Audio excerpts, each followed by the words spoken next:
today and tomorrow we will have this critique of the Lord of the Pharisees, of the religious authorities, no, and basically focusing on the lack of integrity, no.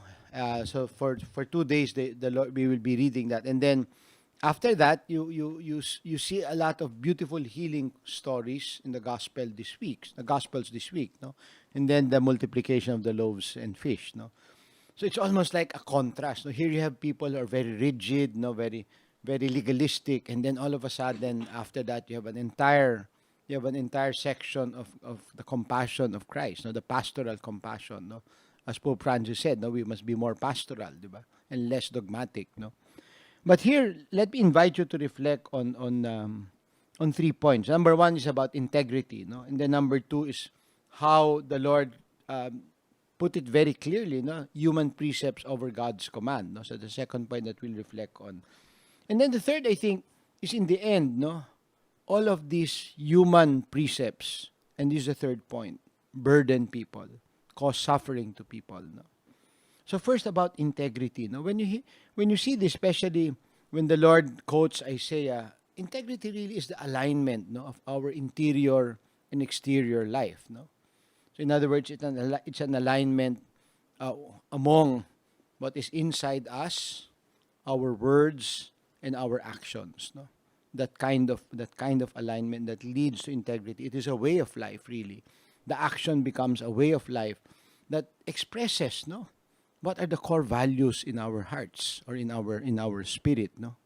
I always when I was principal, I always ask our school council that really defines policy, and of course on that's the highest body, and then on a lower, the administrative group, I always remind them that rules in school must really express the core values of the school, and we must not react to violations. Generally, no, it's just almost like a knee-jerk reaction where something is violated. Well, let's create a policy. But I always ask, no, that we at least look at the core values. Does this express a core value? Or even if we are addressing a violation, we must not be negative in creating that rule. But again, it must be an expression of core value. And to point out that the infraction was a violation of the core value. No? And I think there's a difference there. No? And this is what the Lord is saying. And we'll see more of this tomorrow. But there you have integrity. Of course, ultimately, I will not reflect on that today. Ultimately, I think integrity comes from our commitment, our rediscovering and committing ourselves to mission. The second point is how the Lord criticizes very clearly, very sharply. No, He points out, you let human precepts be more important than the commandment of God. No, and here you see that is the basic conflict here. No, that is the basic, you might say, core value that is violated. No, self-interest of the religious authorities, no, trump, so to speak, no, trump the commandment of God, which is love, which is compassion. No? And so I think that is again something very important. It's a very core issue here, no?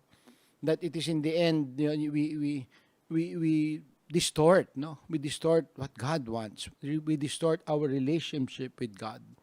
And you realize it is all self-interest and even to the point of corruption. No? And I think this is something that again we need to reflect on and pray and ask ourselves, is this present? How is this present? No, it is present, no? But how is it present in our own situation now? No, not just in the church, but in our communities, even in our families and in our society. No, that core conflict between self-interest and, you might say, the greater good, or self-interest over what is God's will. No, and the worst part here is that you do not openly oppose the will of God, but you try to distort the will of God. I think this is the greater critique of the Lord, the distortion of God's will and commandment. No, imagine God asks us to support parents, and then all of a sudden you create a law that says, okay, if I declare this dedicated to God, I won't help you anymore. I don't think God wants that. No, and then finally, the result of all this is suffering. Again, that example that I just cited, that the Lord cited in the gospel, the parents suffer. No? Whereas the Lord clearly said that we must honor, we must take care of our parents. And because of, again, self-interest and some precept, human precept, no, that all of a sudden that is nulled, no. And so for me, it is really the suffering that it causes, no. Then later on, the Lord would not say, would say not just suffering but burdened people, no, burdened people, no. So, and I think the real critique is also they burden people in the name of God, no. So these three things, no, the integrity, the alignment between interior and exterior, and then the importance of always focusing on the core value, no, which is what? God's commandment of love. And then also to reflect on what sufferings are inflicted, no, because of this human precept, because of men and women's self-interest. Siguro magandang mga punto ng pagninilay, no? Hindi lamang ukol sa simbahan, kundi ukol sa ating komunidad, sa mga pamilya natin, sa mga komunidad natin, sa lipunan natin. Meron bang integridad ang mga taong may hawak ng kapangyarihan, ano? Sa pamilya at sa lahat ng komunidad. Kasi makikita mo, itong mga religious authorities, sila nga ay may hawak ng kapangyarihan, ano? Meron ba silang integridad, ano? Yung kabuuan ng pagkatao nila, ang panlabas at panloob, ano? At ito'y nagbubunga sa aksyon na tama, no, na mapagkalinga, mapaglingkod, at hindi yung aksyon na kaswapangan, ano, sarili lamang iniisip. At ito nga yung pangalawang punto na sinasabi ng Panginoon, ano, kahit yung utos ng Diyos na magmahalang kayo, magkalingain yung isa't isa, binaliwala nila at kung ano-anong inimbento nila na mga batas, ano.